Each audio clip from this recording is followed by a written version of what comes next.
A MT 251, estrada que serpenteia entre Cuiabá e a deslumbrante Chapada dos Guimarães, é famosa por suas paisagens de tirar o fôlego, mas guarda segredos sombrios entre suas curvas sinuosas e descampados desolados. Para os turistas, é uma rota cênica e inspiradora, mas para os locais, há algo mais. Há décadas, sussurros sobre fenômenos inexplicáveis se entrelaçam com o folclore regional, especialmente nos arredores do mirante da Cachoeira Véu de Noiva. Por trás de sua beleza majestosa, a região carrega um fardo de histórias perturbadoras, avistamentos de figuras sombrias, desaparecimentos misteriosos e sons inexplicáveis que ecoam na noite.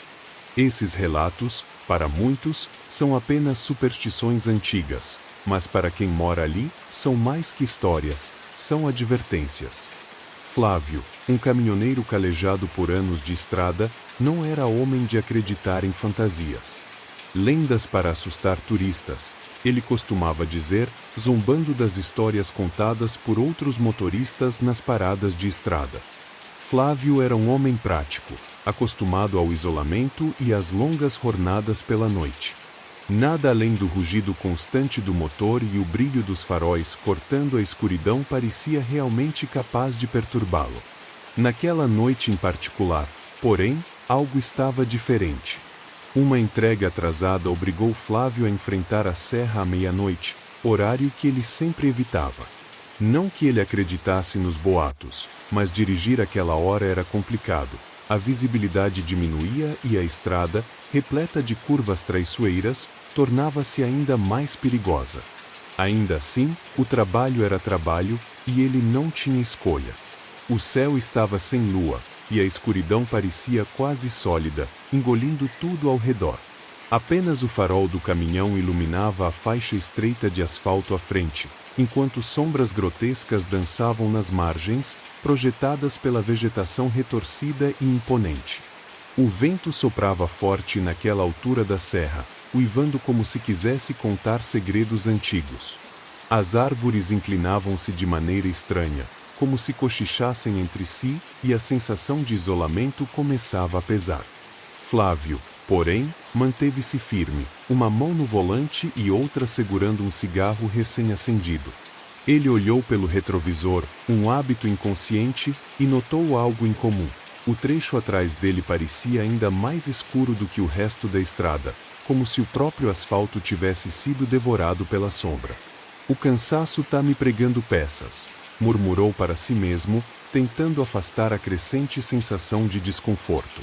Ele ligou o rádio, ajustando o dial até encontrar uma estação que tocava música sertaneja. O som era reconfortante, uma companhia em meio à solidão sufocante, mas não durou muito. A transmissão começou a falhar, intercalada por chiados e estática, e então, por breves momentos, ele pensou ouvir uma voz rouca, quase inaudível, sussurrando algo que não conseguia compreender. Flávio desligou o rádio com um movimento brusco, inquieto. O silêncio absoluto que se seguiu parecia ainda mais opressor. Ele acelerou, tentando afastar o incômodo. O motor rugia, e o caminhão avançava pelas curvas traiçoeiras, mas algo persistia à margem de sua percepção. A sensação de estar sendo observado tornou-se quase tangível, como um peso pressionando sua nuca. Ele olhou novamente pelo retrovisor, apenas para se deparar com a mesma escuridão impenetrável. No entanto, desta vez, ele teve a impressão fugaz de que algo se movia lá atrás, algo que não deveria estar ali. O vento pareceu mudar de tom, passando de um uivo distante para algo mais parecido com um lamento, como se a própria estrada chorasse. Flávio sentiu um calafrio percorrer sua espinha, e, pela primeira vez em muito tempo, a lógica que ele tanto prezava começou a vacilar. A estrada deserta, o rugido solitário do motor e as sombras que pareciam vivas criavam uma atmosfera sufocante, onde até o mais racional dos homens começaria a duvidar de sua sanidade. Enquanto avançava pela MT 251, Flávio começou a perceber que a verdadeira escuridão daquela estrada não estava apenas na ausência de luz, mas em algo mais profundo, algo que ele ainda não conseguia entender, mas que sentia, com uma certeza crescente, estar muito mais próximo do que gostaria. Enquanto subia as curvas sinuosas da MT 251, o cansaço começava a pesar sobre Flávio. Seus olhos ardiam, e o esforço para manter a atenção na estrada escura tornava cada segundo uma batalha contra o sono. O som abafado de uma música sertaneja ainda escapava pelo rádio, um conforto tênue em meio ao silêncio opressivo da noite. Mas, de repente, a melodia foi interrompida por um chiado perturbador que tomou conta da cabine. Ele franziu a testa, incomodado, e tentou ajustar a frequência, girando o botão várias vezes. Nada parecia funcionar, apenas a estática insistente preenchia o ambiente. Flávio bufou, irritado. Só o que faltava agora, rádio quebrado, murmurou, esforçando-se para manter a calma. Mas, naquele instante, algo chamou sua atenção no retrovisor. Seu corpo inteiro congelou. No meio da estrada deserta, envolta pela escuridão quase palpável, uma figura estava parada. Imóvel. Silenciosa. Observando. O suor começou a brotar em sua testa, e ele piscou várias vezes, tentando acreditar que aquilo era fruto de sua exaustão. Talvez fosse uma sombra projetada por alguma árvore retorcida, ou até mesmo sua imaginação pregando peças. Mas, ao olhar novamente, a figura continuava lá, alta, desproporcional e indistinta. Ela não parecia caminhar, nem se mover de forma natural. Apenas estava ali, como uma estátua viva. Flávio apertou o volante com mais força, sentindo os dedos ficarem dormentes pela tensão. Seu instinto alertava para não parar, então ele fez o que parecia mais lógico: pisou no acelerador. O motor do caminhão rugiu, ecoando pela serra, enquanto ele tentava se distanciar da visão assustadora. A figura desapareceu rapidamente de sua vista, engolida pela escuridão da estrada atrás dele. Mas a sensação de estar sendo observado não desapareceu. Ele olhou de relance pelo retrovisor novamente, sem saber ao certo o que esperava encontrar. E então, ao dobrar uma curva fechada, o sangue gelou em suas veias. A figura estava lá novamente. Não atrás dele, mas à frente, parada bem no meio da estrada, como se estivesse esperando por ele. Flávio prendeu a respiração, o coração martelando no peito. Ele reduziu a velocidade por reflexo, os olhos fixos na silhueta que parecia se tornar mais clara a cada segundo. Era humanoide, mas não completamente humana. Seus contornos pareciam borrados, como se seu corpo estivesse envolto por uma névoa densa e pulsante. A escuridão ao redor parecia emanar dela, como se sugasse a pouca luz dos faróis do caminhão. O mais aterrador, porém, eram os olhos. Eles brilhavam como brasas incandescentes, fixos em Flávio, como se pudessem atravessar o metal e o vidro do caminhão para alcançar sua alma. Não havia rosto, boca ou qualquer característica discernível. Apenas aqueles olhos hipnóticos, que pareciam arder com uma raiva silenciosa. Flávio tentou piscar, esperando que a visão desaparecesse, mas a figura permanecia. Ele engoliu em seco, sentindo um nó formar-se em sua garganta. O vento lá fora parecia ter cessado, substituído por um silêncio denso, quase palpável, que envolvia tudo ao seu redor. Até o motor do caminhão parecia mais abafado, como se a presença daquela coisa drenasse o som e o ar. Quando ele voltou a acelerar, a figura não desapareceu como antes. Em vez disso, começou a se mover. Não como uma pessoa caminhando, mas deslizando pelo asfalto, como se estivesse flutuando. O chão parecia insignificante para ela. Cada movimento era fluido, quase etéreo, e ainda assim havia algo de profundamente errado naquilo, algo que fazia o estômago de Flávio revirar. Isso não é real. Isso não é real, ele repetiu para si mesmo, mas as palavras não ofereciam conforto. A figura parecia ganhar velocidade, acompanhando o caminhão como se estivesse brincando com ele. Flávio não sabia se era o cansaço ou algo muito pior, mas pela primeira vez em anos de estrada, sentiu medo de verdade, um medo primal, que não se explica, apenas consome. E a sombra parecia saber disso. O ar no interior da cabine ficou pesado, sufocante. Era como se algo invisível pressionasse contra o peito de Flávio, roubando-lhe o ar e a sanidade. Cada respiração parecia um esforço monumental, e o suor escorria por sua testa, misturando-se com o cheiro de cigarro e óleo queimado. O coração dele martelava descompassado, ecoando nos ouvidos, enquanto uma sensação de perigo iminente o envolvia como uma sombra tangível. Ele tentou buscar conforto nas orações que sua mãe lhe ensinara na infância, mas as palavras saíram trêmulas, desconexas, quase irreconhecíveis.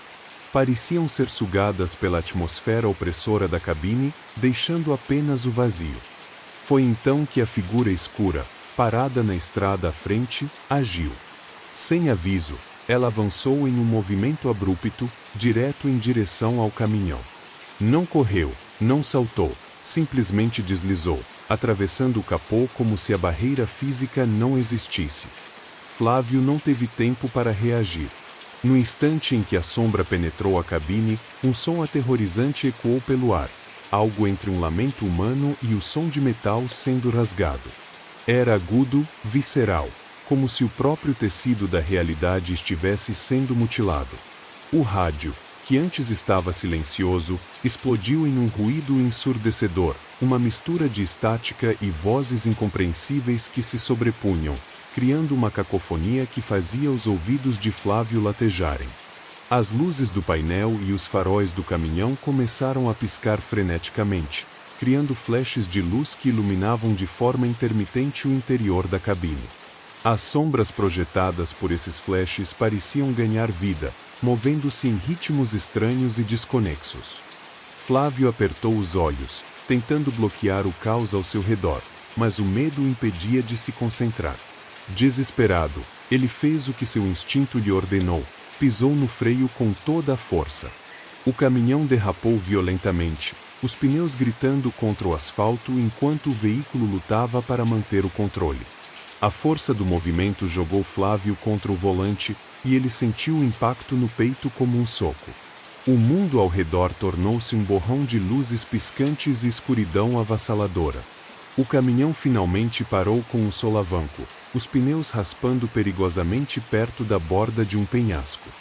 Flávio permaneceu imóvel por alguns segundos que pareceram eternos, com as mãos trêmulas agarradas ao volante e o peito subindo e descendo em respirações ofegantes. A adrenalina ainda pulsava em seu sangue, tornando difícil distinguir realidade de imaginação. Lá fora, o silêncio voltou a dominar, mas não era um silêncio reconfortante, era um vazio opressor, quebrado apenas pelo som do vento que assobiava e pelo batimento frenético do coração de Flávio. Ele não queria olhar ao redor, mas a curiosidade, misturada com o terror, o obrigou a fazê-lo. Seus olhos varreram o ambiente iluminado apenas pelas luzes vacilantes do painel. A estrada estava deserta. A figura sombria, com seus olhos como brasas, havia desaparecido, deixando apenas a sensação de que algo terrível havia ocorrido, e de que aquilo não terminaria ali. Flávio tentou racionalizar, mas algo dentro dele sabia, ele não estava mais sozinho naquela estrada. Quando o céu começou a clarear, tingido pelos primeiros raios de sol, Flávio finalmente encontrou forças para girar a chave e ligar o caminhão. O motor rugiu hesitante, como se também estivesse exausto pela noite aterradora. Com as mãos ainda trêmulas e o olhar fixo na estrada à frente, ele começou a descida pela serra, o coração pesado com a experiência que mal conseguia processar. Cada curva parecia trazer de volta a lembrança da figura sombria e do grito lancinante que ainda ecoava em sua mente. Ao chegar ao primeiro posto de gasolina, Flávio mal conseguiu estacionar o caminhão. Ele desligou o motor e permaneceu sentado por alguns minutos, tentando se recompor, mas o corpo parecia travado, como se a tensão da noite ainda o mantivesse prisioneiro. Quando finalmente saiu da cabine, o frescor da manhã o envolveu, mas não trouxe alívio. Seus passos eram vacilantes enquanto se dirigia ao café do posto, onde outros caminhoneiros já se reuniam em torno de xícaras fumegantes e conversas despreocupadas. Sentando-se à mesa com o grupo, ele tentou relatar o que havia acontecido. As palavras saíam fragmentadas, mas o desespero em sua voz era claro. Alguns dos presentes riram, atribuindo tudo a um pesadelo ou ao efeito do cansaço. Você precisava era de uma boa noite de sono, companheiro, brincou um deles, arrancando risadas que só aumentaram a angústia de Flávio. No entanto, nem todos zombaram. Havia outros ali, mais velhos, cujas expressões se tornaram sombrias enquanto ele narrava os eventos. Um deles, um homem magro de cabelos grisalhos e olhar cansado, acendeu um cigarro com as mãos visivelmente trêmulas. Ele esperou até que o riso cessasse, então olhou diretamente para Flávio. Você viu a sombra, disse ele, sua voz carregada de um peso que fez o ambiente silenciar. Dizem que é o espírito de uma mulher que morreu ali há muitos anos. Era uma noite como essa, escura e fria. O carro dela derrapou numa curva e caiu no penhasco. Dizem que ela ficou presa nas ferragens, gritando por socorro, mas ninguém chegou a tempo. Desde então, ela vaga por essa estrada, como se procurasse alguém para compartilhar sua dor ou sua ira. O silêncio no café foi quase palpável. Flávio notou que os outros caminhoneiros evitavam olhar diretamente para ele, mas alguns assentiam discretamente, como se confirmassem a história. Eu já ouvi isso antes, murmurou um jovem de barba rala, que parecia tentar disfarçar o nervosismo. Um amigo meu viu uma coisa parecida. Disse que sentiu como se a estrada quisesse engoli-lo. Após ouvir aquelas palavras, Flávio sentiu um arrepio percorrer sua espinha. Ele não queria acreditar, mas cada detalhe fazia sentido. A sensação opressiva, o grito, as luzes piscando. Tudo apontava para algo que ele não conseguia explicar com lógica ou razão. Ele bebeu um gole de café, mas o sabor parecia distante, como se seus sentidos ainda estivessem entorpecidos. Naquela manhã, quando voltou para a estrada, tomou uma decisão que jamais quebrou. Nunca mais dirigiria pela MT 251 durante a madrugada. O perigo das curvas traiçoeiras era um motivo suficiente, mas o que o atormentava verdadeiramente era o que habitava aquelas sombras. Os moradores da região, cientes das histórias, continuam a relatar avistamentos da figura escura. Nos dias mais frios, quando a neblina desce como um véu sobre a estrada, os relatos se tornam mais frequentes. Motoristas descrevem uma sensação opressiva, como se o próprio asfalto ganhasse vida, querendo puxá-los para as profundezas. Muitos dizem que o clima da serra muda de repente, com ventos gelados e silêncios abruptos, sinais de que algo está por perto. Apesar das risadas ocasionais que ainda ecoam em postos de gasolina, todos concordam em um ponto: a sombra não é apenas uma lenda. Para quem ousa cruzar a estrada na calada da noite, ela é um aviso sombrio, um lembrete de que nem mesmo os lugares mais belos estão livres de carregar seus próprios segredos macabros.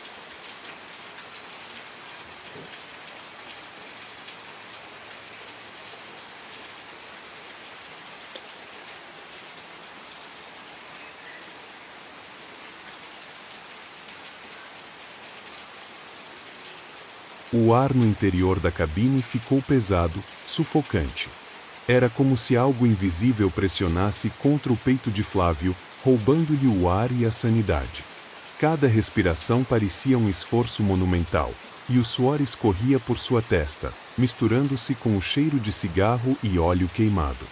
O coração dele martelava descompassado, ecoando nos ouvidos, enquanto uma sensação de perigo iminente o envolvia como uma sombra tangível. Ele tentou buscar conforto nas orações que sua mãe lhe ensinara na infância, mas as palavras saíram trêmulas, desconexas, quase irreconhecíveis. Pareciam ser sugadas pela atmosfera opressora da cabine, deixando apenas o vazio. Foi então que a figura escura, parada na estrada à frente, agiu. Sem aviso, ela avançou em um movimento abrupto, direto em direção ao caminhão.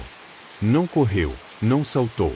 Simplesmente deslizou, atravessando o capô como se a barreira física não existisse. Flávio não teve tempo para reagir. No instante em que a sombra penetrou a cabine, um som aterrorizante ecoou pelo ar, algo entre um lamento humano e o som de metal sendo rasgado. Era agudo, visceral, como se o próprio tecido da realidade estivesse sendo mutilado. O rádio, que antes estava silencioso, explodiu em um ruído ensurdecedor, uma mistura de estática e vozes incompreensíveis que se sobrepunham, criando uma cacofonia que fazia os ouvidos de Flávio latejarem. As luzes do painel e os faróis do caminhão começaram a piscar freneticamente, criando flashes de luz que iluminavam de forma intermitente o interior da cabine. As sombras projetadas por esses flashes pareciam ganhar vida, movendo-se em ritmos estranhos e desconexos. Flávio apertou os olhos, tentando bloquear o caos ao seu redor, mas o medo o impedia de se concentrar. Desesperado, ele fez o que seu instinto lhe ordenou, pisou no freio com toda a força. O caminhão derrapou violentamente, os pneus gritando contra o asfalto enquanto o veículo lutava para manter o controle. A força do movimento jogou Flávio contra o volante, e ele sentiu o impacto no peito como um soco. O mundo ao redor tornou-se um borrão de luzes piscantes e escuridão avassaladora. O caminhão finalmente parou com um solavanco, os pneus raspando perigosamente perto da borda de um penhasco. Flávio permaneceu imóvel por alguns segundos que pareceram eternos, com as mãos trêmulas agarradas ao volante e o peito subindo e descendo em respirações ofegantes. A adrenalina ainda pulsava em seu sangue, tornando difícil distinguir realidade de imaginação. Lá fora, o silêncio voltou a dominar, mas não era um silêncio reconfortante, era um vazio opressor, quebrado apenas pelo som do vento que assobiava e pelo batimento frenético do coração de Flávio. Ele não queria olhar ao redor, mas a curiosidade, misturada com o terror, o obrigou a fazê-lo. Seus olhos varreram o ambiente iluminado apenas pelas luzes vacilantes do painel. A estrada estava deserta. A figura sombria, com seus olhos como brasas, havia desaparecido, deixando apenas a sensação de que algo terrível havia ocorrido, e de que aquilo não terminaria ali. Flávio tentou racionalizar, mas algo dentro dele sabia. Ele não estava mais sozinho naquela estrada.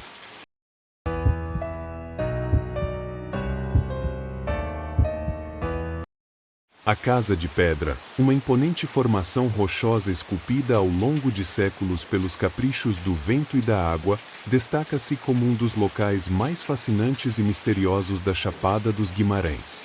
Suas paredes irregulares, marcadas por fissuras e cavernas naturais, abrigam ecos de um passado que poucos ousam explorar.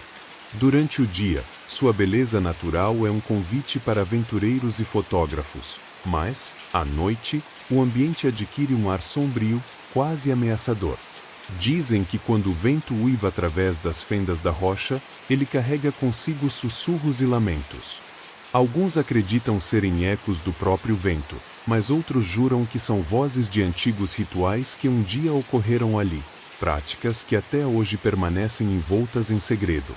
Em 2019, um grupo de 5 amigos, movido pela curiosidade e pela promessa de uma aventura inesquecível, decidiu acampar nas proximidades da Casa de Pedra. Entre eles estava Patrícia, uma jovem sensível às energias dos lugares, sempre capaz de perceber sutilezas que escapavam aos outros. Já Marcelo, o mais cético do grupo, costumava ridicularizar qualquer menção ao sobrenatural, desdenhando histórias que ele considerava meras bobagens de lendas urbanas. Completavam o grupo Renan, Carla e André, todos igualmente animados e ansiosos por explorar o local. Chegaram ao destino no final da tarde, encantados pela imponência da formação rochosa, que parecia maior e mais impressionante do que as fotos sugeriam. O grupo rapidamente armou as barracas e acendeu uma fogueira, planejando uma noite repleta de risos, histórias de terror e goles de uma bebida artesanal que Renan havia levado. No entanto, à medida que o sol se punha e o crepúsculo tingia a paisagem em tons de laranja e púrpura, uma sensação de inquietação começou a tomar conta do lugar. Enquanto os outros riam e brincavam ao redor do fogo, Patrícia, que permanecia em silêncio, levantou os olhos para a rocha imponente e murmurou: quase sem querer. É como se estivéssemos sendo observados. Sua voz soou baixa, mas o suficiente para interromper momentaneamente a conversa. O grupo trocou olhares incertos antes de Marcelo rir alto e dizer: se alguém estivesse nos observando, com certeza já teria cobrado ingresso. A tentativa de humor arrancou algumas risadas nervosas, mas Patrícia não parecia convencida. Ela sentia algo no ar, uma espécie de eletricidade que arrepiava sua pele e tornava difícil relaxar. Decidiu não insistir, temendo estragar o clima do grupo, mas não conseguiu deixar de lançar olhares furtivos para as sombras que se estendiam ao redor. Com a chegada da noite, o vento começou a soprar mais forte, assobiando pelas fendas da rocha e trazendo um frio inesperado para aquela época do ano. De repente, um silêncio estranho tomou conta do lugar. Os grilos, que até então eram a trilha sonora constante do acampamento, simplesmente cessaram, assim como o canto das aves noturnas. Até o farfalhar das árvores parecia suspenso no ar, como se a própria natureza tivesse parado para escutar algo que os amigos ainda não podiam perceber. Renan, que era o mais atento às peculiaridades da mata, foi o primeiro a notar a mudança. "Tá tudo muito quieto", disse, sua voz refletindo uma mistura de curiosidade e apreensão. Marcelo, tentando manter o clima descontraído, respondeu com sarcasmo: "Claro, até os bichos foram dormir. Só a gente que insiste em incomodar à noite." Mas Patrícia sabia que aquilo não era normal. Algo parecia errado, profundamente errado. Ela sentia como se o silêncio fosse mais do que uma ausência de sons, como se fosse um prenúncio de algo iminente, algo que os observava de um lugar que não podiam ver. Quando olhou novamente para a casa de pedra, teve a impressão de ver sombras se movendo em uma das cavernas superiores. Apertou os olhos, mas não conseguiu distinguir se era um truque da luz ou algo real. "Vocês ouviram isso?" Carla perguntou de repente, interrompendo o breve silêncio. "O quê?" André respondeu, já tenso. Parecia um sussurro. A tensão cresceu ao redor da fogueira. Marcelo, ainda tentando manter a postura de cético, riu e comentou: "Deve ter sido o vento. Essa rocha é cheia de buracos. Qualquer brisa vira um show de horrores." Apesar da tentativa de tranquilizar o grupo, ninguém parecia disposto a relaxar. O vento agora soprava de maneira intermitente, carregando consigo um som que ora parecia um lamento, ora um riso distante. Patrícia, abraçando os próprios braços para se proteger do frio, ou talvez do desconforto crescente, olhou fixamente para a rocha e sussurrou, quase inaudível: "Não é o vento."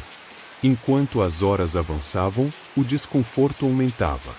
Aos poucos, a fogueira parecia incapaz de dissipar a escuridão que o cercava, como se as sombras ao redor se aproximassem cada vez mais.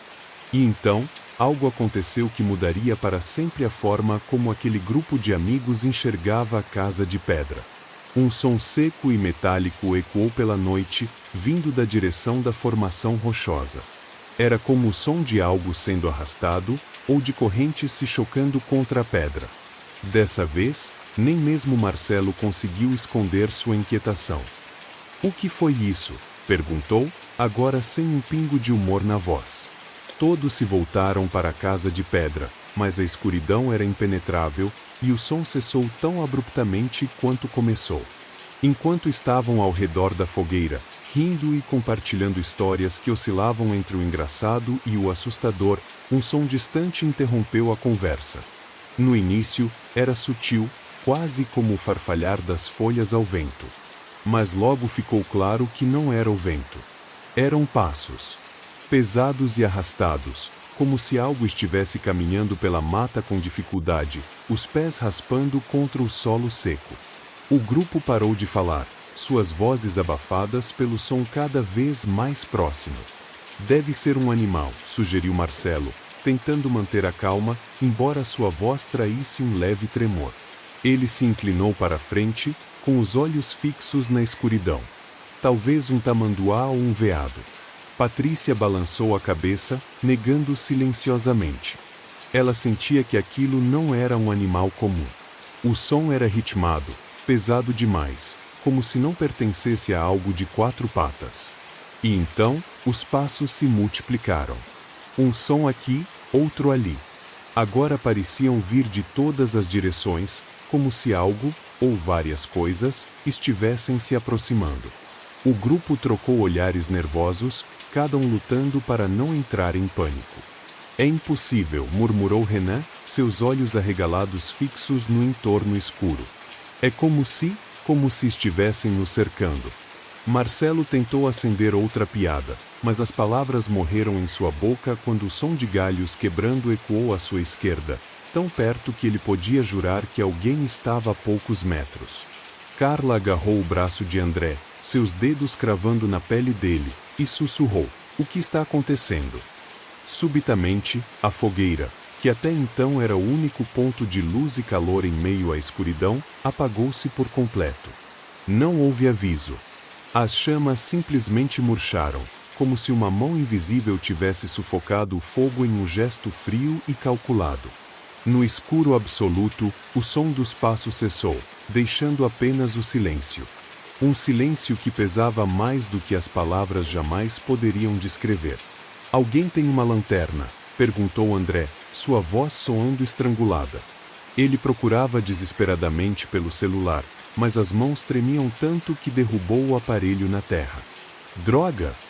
Quando os olhos do grupo começaram a se ajustar à penumbra, viram algo que fez seus corações dispararem. As sombras das rochas, antes imóveis, começaram a se mover. No início, parecia apenas uma ilusão criada pelo luar e pela tensão. Mas logo ficou claro que aquilo era real. As sombras dançavam, tomando formas humanas, seus movimentos lentos e desconexos, como se fossem marionetes controladas por fios invisíveis. No topo de uma das formações rochosas, uma figura maior e mais definida destacou-se das outras. Era mais alta, mais sólida, como se não fosse feita apenas de sombra. Os contornos lembravam os de um humano, mas havia algo profundamente errado naquela forma. Seus braços eram alongados de forma grotesca, e sua cabeça parecia levemente inclinada, como se observasse o grupo com um interesse predatório. Patrícia, paralisada pelo medo, não conseguia desviar o olhar daquela figura. Seu coração batia tão rápido que ela temia que pudesse desmaiar. De repente, um par de olhos brilhou no escuro. Um brilho intenso, vermelho como brasas vivas, que perfurou a escuridão e encontrou os olhos dela. "Eu vi olhos", ela sussurrou, sua voz quase engasgada. A afirmação mal foi processada pelos outros quando Patrícia soltou um grito estridente, agudo e desesperado, que ecoou pelas paredes da casa de pedra como um chamado de alerta ou um último apelo por ajuda. O grito de Patrícia pareceu ativar algo na figura sombria. Ela inclinou a cabeça para trás, como se estivesse rindo silenciosamente. As outras sombras ao seu redor começaram a avançar, suas formas disformes tremulando contra o luar. Marcelo se levantou de um salto, tropeçando em uma raiz enquanto puxava Carla pelo braço. "Corram! Agora!" ele gritou, mas ninguém parecia conseguir se mover. Era como se o ar ao redor do grupo tivesse se transformado em algo denso e impenetrável, segurando-os no lugar. As sombras, cada vez mais próximas, agora revelavam contornos vagamente humanos, mas distorcidos, braços que se alongavam até o chão, rostos sem feições definidas, apenas cavidades escuras onde olhos e bocas deveriam estar. E os passos, outrora distantes, ecoavam novamente, agora muito perto. Os amigos estavam sozinhos, cercados pela escuridão viva e pelos mistérios da casa de pedra. Os amigos tentaram desesperadamente acalmar Patrícia, mas seus esforços eram inúteis. Ela continuava gritando, sua voz agora rouca e carregada de desespero, apontando freneticamente para a escuridão ao redor. "Eles não querem que a gente esteja aqui", repetia, como se estivesse tentando alertá-los de um perigo iminente. Seus olhos estavam arregalados, brilhando com lágrimas e terror, enquanto sua voz assumia um tom quase irreconhecível, como se fosse outra pessoa falando através dela. "Marcelo, Tentando manter o controle, pegou uma lanterna e apontou para a silhueta maior que se aproximava. Mas a luz parecia inútil. O feixe da lanterna mal conseguia penetrar a escuridão ao redor da figura, como se ela absorvesse a luminosidade. Isso não faz sentido, murmurou ele, enquanto sua confiança cética se desfazia diante do inexplicável. A forma se movia lenta, mas decididamente, seus contornos tornando-se mais definidos a cada passo. Agora era possível distinguir algo que parecia uma mão, grotescamente alongada, estendendo-se em direção ao grupo. Renan agarrou Carla pelo braço e gritou: "Corram! Para as barracas!" O pânico era palpável, e todos dispararam em direção às suas tendas. Patrícia, ainda em estado de choque, teve de ser praticamente arrastada por André, que não soltava sua mão por nada. Quando finalmente chegaram às barracas, trancaram-se lá dentro, puxando os zíperes com mãos trêmulas. O silêncio que se seguiu foi ainda mais aterrorizante. Dentro das barracas, o ar parecia pesado, sufocante, carregado de algo que eles não conseguiam identificar. Foi então que os murmúrios começaram. Baixos, quase como um sussurro, mas intensos o suficiente para serem ouvidos claramente. As palavras eram incompreensíveis, proferidas em um idioma que nenhum deles reconhecia. Pareciam vir de todos os lados, envolvendo o acampamento como uma sinfonia de vozes macabras. "O que é isso?" Carla perguntou em um sussurro quase inaudível, pressionando o corpo contra Renan. Ele não respondeu, estava congelado, os olhos fixos no teto da barraca, onde sombras inexplicáveis se formavam e se dissipavam. Então, um novo elemento se somou ao terror, um cheiro metálico e enjoativo. Era penetrante, como o odor de sangue misturado com ferrugem, e parecia invadir cada canto da barraca, tornando a respiração difícil. Patrícia começou a soluçar baixinho, suas mãos tremendo enquanto ela murmurava algo inaudível para si mesma. Marcelo, do lado de fora em sua própria barraca, apertava a lanterna contra o peito, como se isso pudesse protegê-lo de algo que ele não conseguia ver. O terror atingiu seu ápice quando as barracas começaram a ser sacudidas violentamente. Primeiro, um leve tremor, como se alguém estivesse empurrando as paredes do tecido com cuidado. Depois, um impacto mais forte, como se várias mãos estivessem socando o material em uníssono. O som do nylon sendo esticado era quase insuportável, e os gritos abafados do grupo ecoavam no silêncio da noite. "Alguém está lá fora", gritou André, embora ele soubesse que ninguém teria coragem de sair para verificar. E então, as marcas de mãos começaram a aparecer. No tecido das barracas, impressões pálidas e longas, dedos impossivelmente finos, pressionavam-se contra a superfície. Algumas eram pequenas, como as de uma criança, enquanto outras eram grotescamente grandes, com proporções que desafiavam qualquer lógica. "O que eles querem?" Carla choramingou, escondendo o rosto contra o peito de Renan. Ele balançou a cabeça, sem saber o que dizer, enquanto olhava para as mãos que pareciam se multiplicar ao redor da barraca. Marcelo, tentando parecer corajoso, começou a gritar para o lado de fora: "Saiam daqui! Vocês não nos assustam!" Mas sua voz vacilava, traindo o fato de que ele estava apavorado. Do lado de fora, o vento carregava os murmúrios, agora mais altos, quase como uma risada baixa e sádica. Por horas, o grupo ficou preso em suas barracas, incapaz de agir. Ninguém ousava sair. Qualquer movimento parecia perigoso, como se o simples ato de abrir o zíper fosse convidar o que quer que estivesse lá fora para dentro. Patrícia murmurava orações desconexas, sua voz embargada pelo medo. Carla tremia tanto que Renan teve que abraçá-la para evitar que ela começasse a gritar. E então, tão abruptamente quanto começou, o tumulto cessou. O silêncio voltou. Mas o cheiro enjoativo permaneceu, e o grupo sabia que aquilo ainda não havia terminado. Do lado de fora, algo aguardava, invisível aos olhos, mas tão presente quanto o medo que agora impregnava o ar. Quando o amanhecer finalmente chegou, trazendo os primeiros raios de luz, o grupo emergiu das barracas exaustos, trêmulos e irreconhecíveis. Seus rostos estavam pálidos, e os olhos fundos denunciavam a noite insone e aterrorizante que haviam enfrentado. Ninguém falou nada enquanto recolhiam suas coisas, cada um imerso em pensamentos que preferiam não compartilhar. O ar parecia mais leve sob a claridade do dia, mas o silêncio desconfortável do grupo era mais pesado do que nunca. Enquanto desmontavam o acampamento, Patrícia permaneceu imóvel, sentada em um tronco caído, os olhos fixos no chão. Ela não respondia às perguntas e nem levantava o olhar, como se estivesse congelada em outro tempo, revivendo algo que não conseguia escapar.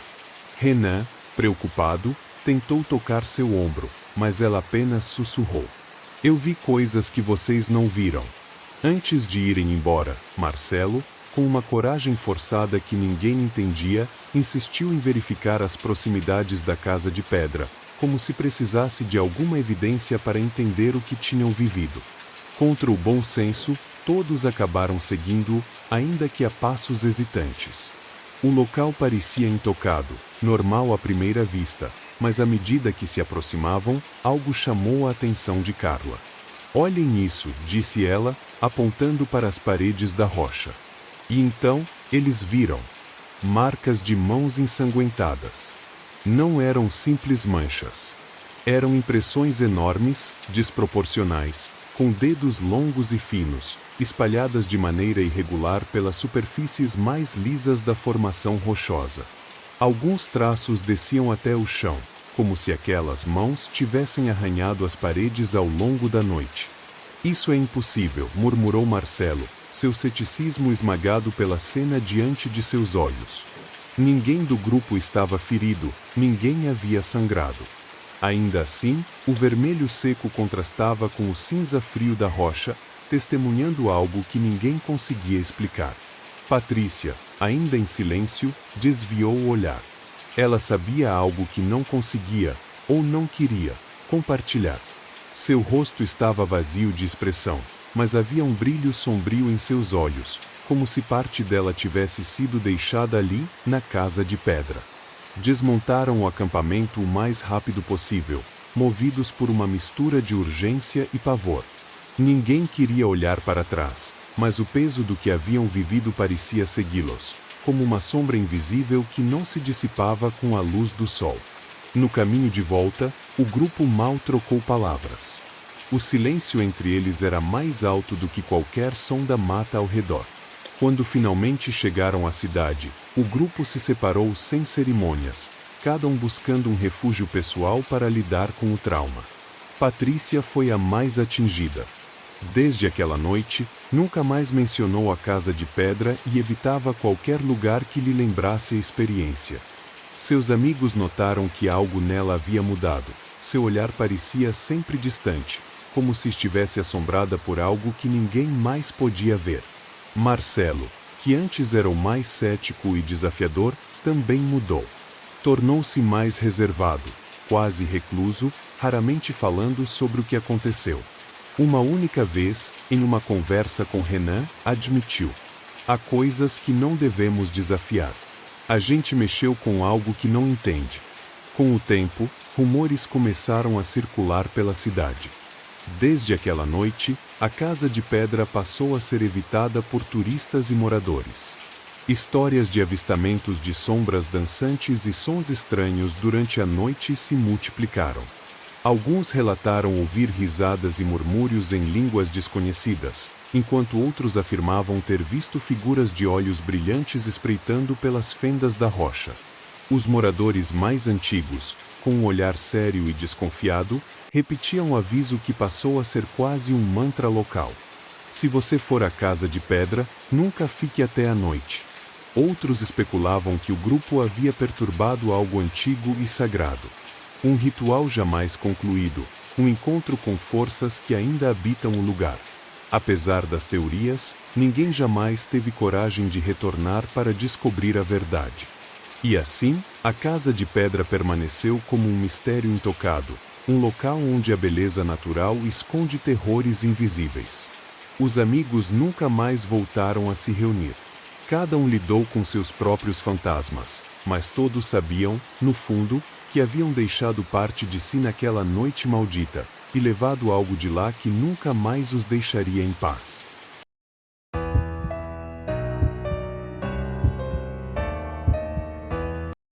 O Lago do Manso, próximo ao município de Chapada dos Guimarães, é conhecido por suas águas tranquilas e paisagens paradisíacas. Para muitos, é um refúgio perfeito para descansar e apreciar a natureza, onde o som do vento nas árvores se mistura ao canto suave dos pássaros. No entanto, há uma camada sombria escondida sob suas águas cristalinas. Moradores e pescadores, ao longo das décadas, compartilharam histórias de sons inexplicáveis vindos das profundezas, gritos abafados que parecem ecoar de tempos distantes, sussurros carregados pelo vento noturno e batidas surdas na água, como se algo ou alguém estivesse chamando por socorro.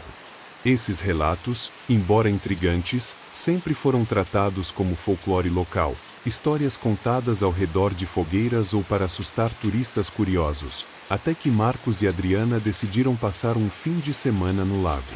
Marcos, um professor universitário com olhar analítico, e Adriana, uma fotógrafa apaixonada por capturar a essência dos lugares que visitava, estavam ansiosos por uma pausa na rotina. O casal escolheu o Lago do Manso como destino, atraído pela promessa de tranquilidade e inspiração artística. Eles alugaram uma charmosa casa flutuante, ancorada em um dos braços mais isolados do lago, cercada por densa vegetação e acessível apenas por barco. Com a arquitetura rústica e o balanço suave da água, a casa oferecia um ambiente perfeito para relaxar e se desconectar do mundo. A tarde do primeiro dia foi agradável.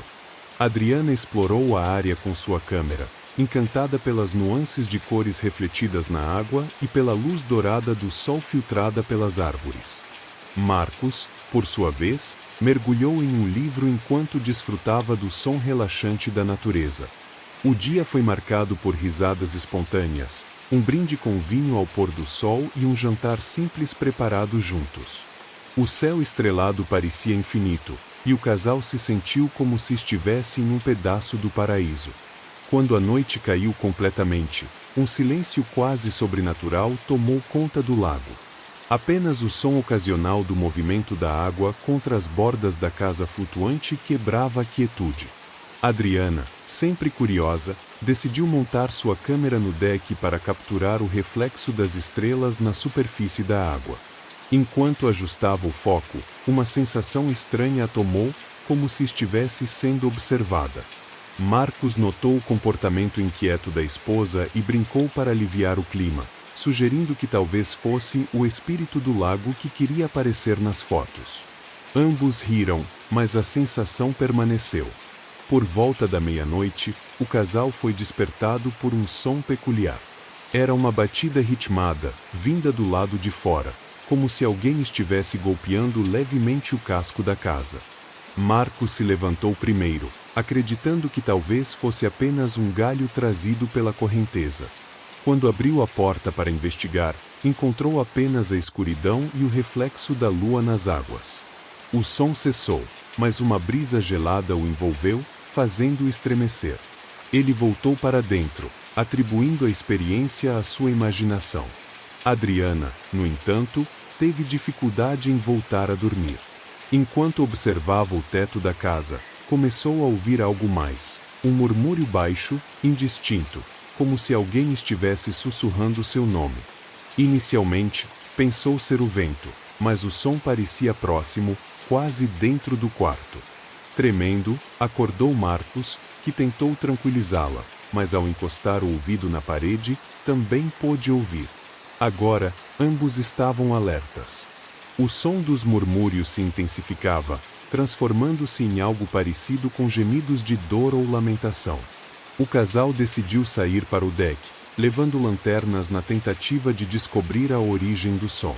A superfície do lago parecia imóvel, mas um frio incomum subia do espelho d'água. Então, Adriana percebeu algo que fez seu coração parar. A alguns metros da casa, uma figura parecia emergir lentamente da água. Não era possível distinguir traços claros, mas a forma humana era inegável. Ela tentou apontar a lanterna, mas a luz parecia ser absorvida pela escuridão, tornando impossível ver com clareza. Quando a figura começou a se mover em direção à casa, Marcos puxou Adriana para dentro e trancou a porta. As próximas horas foram de puro terror. Batidas ecoavam em todas as direções, vindas do casco da casa, do teto, das janelas. Parecia que a própria estrutura estava cercada. Marcos, em pânico, tentou usar o celular, mas não havia sinal. Enquanto isso, Adriana, com a câmera ainda em mãos, capturava imagens através das janelas. Mais tarde, as fotos revelariam algo ainda mais perturbador. Rostos disformes submersos na água, olhos fixos na direção da casa. Ao amanhecer, tudo ficou subitamente quieto. A luz do dia trouxe uma sensação de segurança temporária, mas os eventos da noite anterior deixaram marcas profundas. Sem esperar para entender mais, o casal deixou o local às pressas, prometendo nunca mais retornar. Mesmo anos depois, as lembranças daquela noite continuam a assombrá-los, assim como as imagens capturadas pela câmera de Adriana, que até hoje ela se recusa a mostrar a quem quer que seja.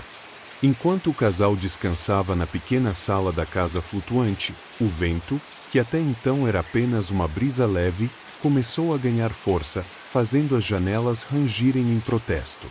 O som era inquietante, como se algo ou alguém estivesse tentando entrar. Adriana, afundada em um romance policial, ergueu os olhos, intrigada. Foi então que ela notou um som diferente, batidas ritmadas contra a porta de madeira. No início, o casal atribuiu o barulho ao vento ou talvez a um galho solto sendo jogado contra a estrutura. Contudo, as batidas se tornaram mais insistentes, regulares demais para serem obra da natureza. Pareciam pulsar com um propósito, cada vez mais fortes e exigentes, como se uma presença invisível estivesse ordenando que abrissem a porta.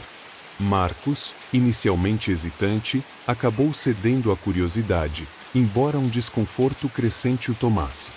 Com um suspiro irritado, ele levantou-se e caminhou até a porta, sentindo o ranger das tábuas do piso sob seus pés.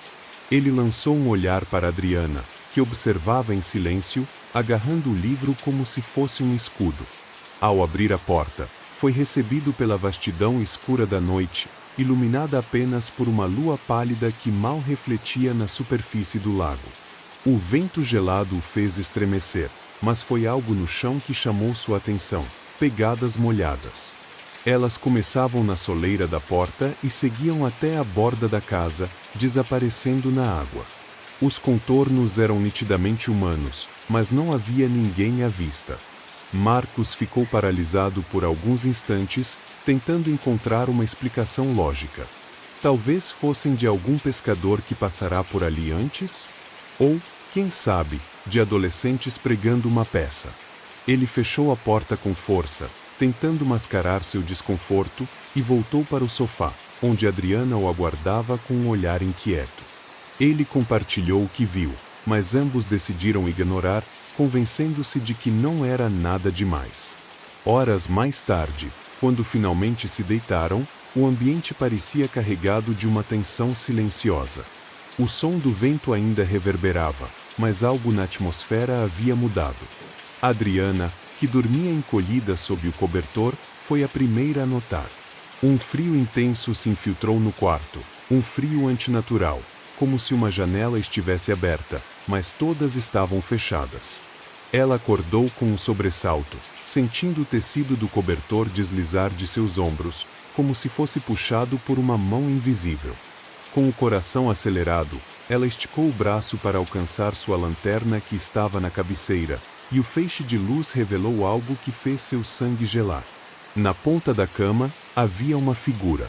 A princípio, parecia apenas uma sombra, mas conforme Adriana ajustou a lanterna, os detalhes surgiram, terríveis e impossíveis de ignorar. Era uma mulher, pálida como a luz da lua. Seus cabelos longos e encharcados pingavam no chão de madeira, formando pequenas poças. As roupas estavam grudadas ao corpo, como se ela tivesse acabado de sair do lago. Seus olhos eram buracos negros, vazios de qualquer expressão humana, e sua boca estava aberta em um grito silencioso, fixada em uma expressão de desespero. Parecia tanto implorar por ajuda quanto emitir um aviso, algo que Adriana não conseguia decifrar, mas sentia profundamente em seus ossos. Imóvel e incapaz de gritar, Adriana apertou o braço de Marcos, que acordou alarmado. Ao perceber a figura, ele engasgou em um grito sufocado, agarrando a lanterna de Adriana para confirmar que não era sua mente lhe pregando uma peça. Mas ao mover a luz, a figura simplesmente desapareceu, como se nunca tivesse estado ali. Contudo, o chão continuava molhado, as marcas dos pingos formavam um caminho que ia até a porta, que estava inexplicavelmente entreaberta. O casal permaneceu em silêncio por longos minutos, apenas ouvindo o som do vento e o eco distante das batidas que pareciam continuar, agora nas paredes externas da casa. Marcos tentou racionalizar a situação, mas Adriana sabia, no fundo, que algo não queria apenas assustá-los, algo estava tentando atravessar a barreira entre seu mundo e o deles. Adriana gritou, sua voz cortando o silêncio da noite, e Marcos despertou com um sobressalto. Ele se sentou rapidamente, o coração acelerado, tentando entender o que estava acontecendo. O que foi? Ele perguntou, enquanto seus olhos ainda se ajustavam à penumbra. Adriana, com a lanterna tremendo em suas mãos, mal conseguia falar, apenas apontava para a ponta da cama. Quando Marcos olhou, a figura já havia desaparecido, mas algo ali não parecia certo. Ao inclinar-se, percebeu que o chão de madeira ao lado da cama estava encharcado. A água se acumulava em pequenas poças que pareciam frescas, ainda refletindo a luz da lanterna. Um cheiro forte e desagradável começou a impregnar o ar, não era apenas o odor de água comum, mas algo pútrido, como água estagnada misturada à matéria em decomposição. Era sufocante, fazendo Adriana tapar o nariz com a mão enquanto tentava controlar o pânico que sentia. Isso não é possível, murmurou Marcos, abaixando-se para tocar o chão. A umidade era real, fria como gelo, e parecia surgir do nada. Ele olhou para Adriana, mas não havia muito o que dizer. Ambos estavam aterrorizados. Decidiram, ainda que com receio, esperar o amanhecer sem dormir. Apagaram as luzes, mas permaneceram sentados na sala, com as lanternas em mãos, atentos a qualquer barulho ou movimento. O tempo passou lentamente, cada minuto parecia uma eternidade. A casa oscilava suavemente sobre o lago, mas, curiosamente, nenhuma outra manifestação aconteceu naquela noite. Quando os primeiros raios de sol começaram a surgir no horizonte, o casal finalmente respirou com um pouco mais de alívio. A luz do dia parecia dissipar o medo, mas não as lembranças vívidas do que haviam vivido. Ainda abalados, decidiram que precisavam de respostas, ou, ao menos, de alguma explicação. Após arrumar rapidamente suas coisas, partiram rumo à pequena vila próxima, em busca de moradores que pudessem esclarecer o mistério. Ao chegar, os rostos dos habitantes revelaram um misto de curiosidade e preocupação ao ouvirem o que Marcos e Adriana tinham a dizer. Foi então que um pescador idoso, sentado em uma cadeira de madeira desgastada na beira do cais, balançou a cabeça lentamente. "Vocês viram a moça do lago?" disse ele, com uma voz rouca e carregada de gravidade. Intrigados, o casal o pressionou por mais detalhes. O velho suspirou profundamente, parecendo escolher suas palavras com cuidado. Ele explicou que, muitos anos atrás, uma tragédia havia marcado aquelas águas. Uma jovem, cujo nome poucos ainda lembravam, havia se afogado enquanto tentava salvar seu irmão mais novo, que caíra no lago durante uma brincadeira. Apesar de seus esforços heróicos, ela conseguiu empurrar o menino de volta à margem, mas a correnteza a arrastou. Seu corpo nunca foi encontrado. O lago não a deixou partir, continuou o pescador, olhando para a água como se pudesse ver através dela.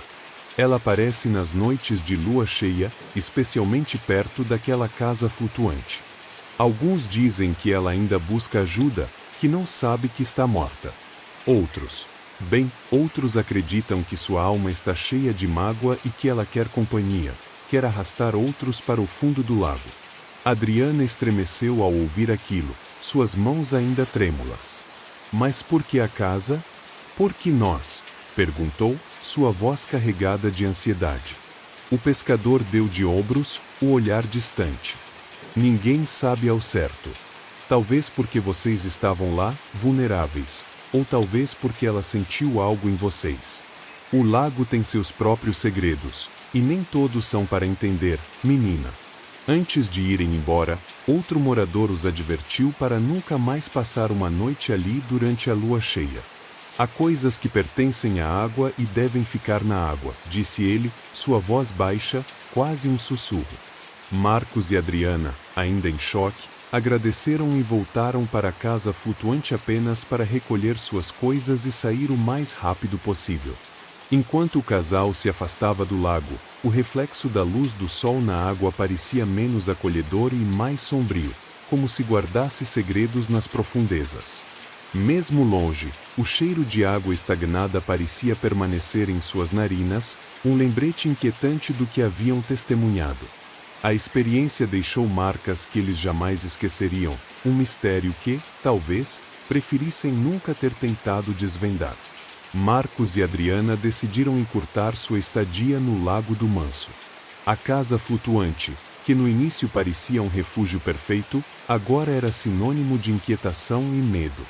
Com o coração ainda pesado pelos eventos inexplicáveis, o casal fez as malas às pressas, lançando olhares nervosos para o lago enquanto se afastavam de barco. A água, antes convidativa e calma, agora parecia esconder segredos sombrios sob sua superfície tranquila. Ao retornarem para casa, tentaram processar o que havia acontecido. Marcos, sempre mais racional, descreveu a experiência para alguns amigos, mas as reações variaram. Alguns riram, chamando o relato de exagero. Outros, intrigados, fizeram perguntas, tentando desvendar se o casal havia sido vítima de uma ilusão ou algo mais profundo. Adriana, no entanto, mal conseguia falar sobre o ocorrido. Antes uma apaixonada por paisagens aquáticas, ela não conseguia mais se aproximar de grandes corpos d'água. O simples som de ondas ou o cheiro de água doce a faziam lembrar daquele cheiro fétido e do olhar vazio da mulher na ponta da cama. Suas noites tornaram-se inquietas.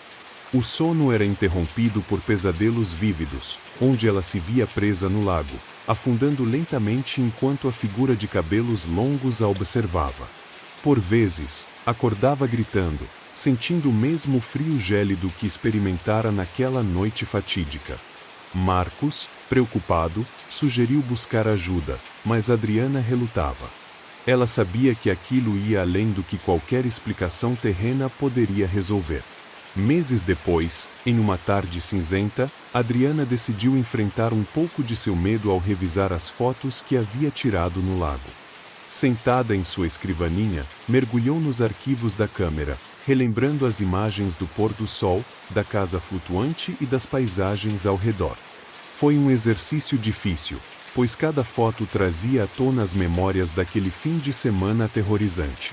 Então, enquanto ampliava uma imagem do lago ao entardecer, algo chamou sua atenção. A princípio, parecia apenas uma imperfeição na água, talvez uma sombra criada pelas árvores ou reflexos de pássaros voando. Mas, ao ajustar o contraste e ampliar a foto, Adriana ficou imóvel, seu coração disparando. Lá, ao fundo da imagem, mal delineada, estava uma figura humana. Os cabelos longos escorriam em fios desordenados, e o rosto parecia emergir das águas calmas, com olhos que, mesmo na foto, pareciam fixos nela. Era a mesma figura que havia visto na ponta da cama. Adriana sentiu um arrepio percorrer seu corpo, uma mistura de medo e uma estranha compaixão. Ela chamou Marcos, que ficou igualmente chocado ao ver a foto. A imagem era inegável, mas trazia mais perguntas do que respostas. Como a figura havia aparecido ali, em uma foto tirada à luz do dia, quando tudo parecia tranquilo? A lembrança do encontro no Lago do Manso nunca deixou o casal. Adriana tentou, em vão, encontrar uma explicação para o que haviam vivenciado. Às vezes, ela acreditava que o espírito da mulher não queria ser esquecido, que estava presa em uma dor eterna, clamando por ajuda. Outras vezes, a ideia de que aquela presença buscava arrastar outros para seu destino trágico fazia Adriana se questionar se havia sido escolhida por alguma razão. Com o tempo, o casal evitou falar sobre o episódio, mas a marca que aquela experiência deixou nunca desapareceu completamente. Adriana guardou a foto em um envelope lacrado, escondido no fundo de uma gaveta, mas sabia que nunca precisaria olhar para ela novamente. A figura estava gravada em sua memória, um lembrete constante de que há mistérios que nunca devem ser perturbados e que, em alguns lugares, o passado nunca está realmente enterrado.